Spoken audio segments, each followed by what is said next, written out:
అందరికీ నమస్తే అండి. నేను ఝాన్సీని. పింక్ కలర్లో ఉన్నాయి ఎగ్స్ ఏంటా అని అనుకుంటున్నారా? ఈరోజు నేను మా మనవరాలకి ఎగ్ ఇచ్చాను తినమని. నేను జ్యూస్ తాగేసి గ్లాస్ అక్కడ పెడితే అందులో వేలు పెట్టి ఎగ్ మీద రాసింది. అది కొంచెం కలర్ కనిపిస్తుంది. అబ్బా చాలా బాగుంది అనేసి నేను దానికి మళ్ళీ ఎలా చేసిందో చూసి నేను అలా చేశాను అనమాట. బాగున్నాయి కదా పింక్ కలర్లో. ఇలా చేస్తే మామూలుగా సరదాగానే సరే తింటారు, మామూలుగా అయితే తినరు అంటారు కదా. ఇలా పెడితే చక్కగా తినేస్తారు. ఇలాగా నేను ఈ 2 ఎగ్స్ చేస్తున్నానండి. దీనికోసం ఒక బీట్రూట్ ఇలాగా తీసేసి తొక్క తీసి ముక్కలు కట్ చేసి మిక్సీలో వేసి చక్కగా జ్యూస్ తీసాను. మళ్ళీ ఆల్రెడీ నేను తాగేసాను కదా, మళ్ళీ ఒకటి ఇలా తీసి జ్యూస్ తీసాను అనమాట. ఇలా ముక్కలు కట్ చేసేసుకొని ఆ అమ్మాయి చేసింది చాలా నాకు ఆశ్చర్యం వేసింది అనమాట. చూసిన తర్వాత ఇలా చేయాలనిపించింది.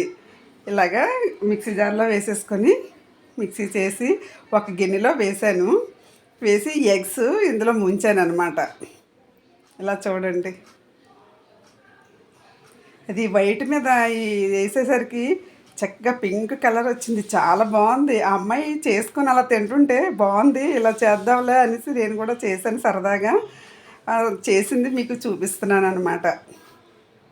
ఇలా చేసి పిల్లలకి ఇస్తే చూడటానికి బాగుంది కదా, తింటారు ఎవరైనా సరే.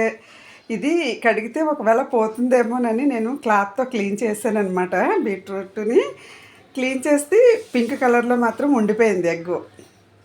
బాగుంది కదా పింక్ కలరు. ఇప్పుడు 2 ఎగ్స్ని కూడా నేను ఇలాగ క్లీన్ చేసేసాను. ఇలా ఉందన్నమాట. ఇలా క్లీన్ చేసేసి కట్ చేశాను. ఇలా చక్కగా మధ్యలో కట్ చేసేసాను అనమాట. చాలా చూడటానికి బాగుంది కదా, అందంగా ఉన్నాయి. అసలు ఏంటి ఈ కలర్లో ఎగ్స్ ఏంటా అనుకుంటారు ఎవరైనా కదా.